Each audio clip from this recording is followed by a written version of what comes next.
The rules of firearm safety exist for a reason, and if you break them, you can expect to pay the consequences.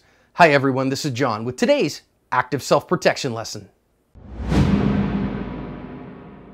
Today's lesson comes to us from Brazil, and it shows us a guard who is fiddling with his firearm. It's going to remind us again about the importance of the rules of firearm safety and teach us and remind us why we never mess around with firearms. We certainly don't mess around with loaded firearms, and we always keep our firearms pointed in a safe direction.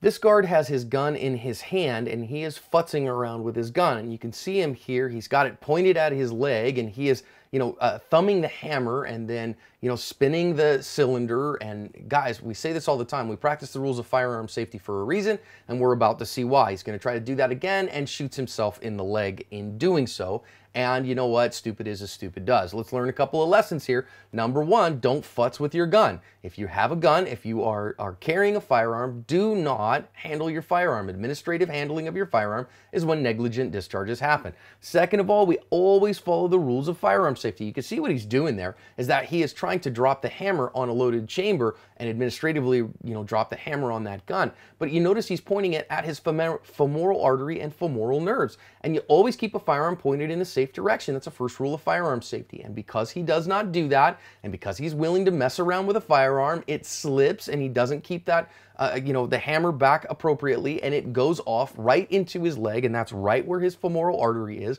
right down the inside of his leg where all the sensitive nerves are in his, in his thighs. And so now he's going to get up and it hurts like heck, and he's probably going to start bleeding like heck as well.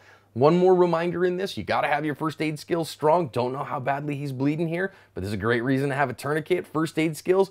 But more importantly than that, to learn to use the rules of firearm safety appropriately. Always keep your firearm pointed in a safe direction. Always keep your finger off the trigger until you're ready to fire. Never point a firearm at something that you aren't willing to shoot. This guy did, and he paid by getting shot by himself in the leg. Don't do this, people. Please cover your asp.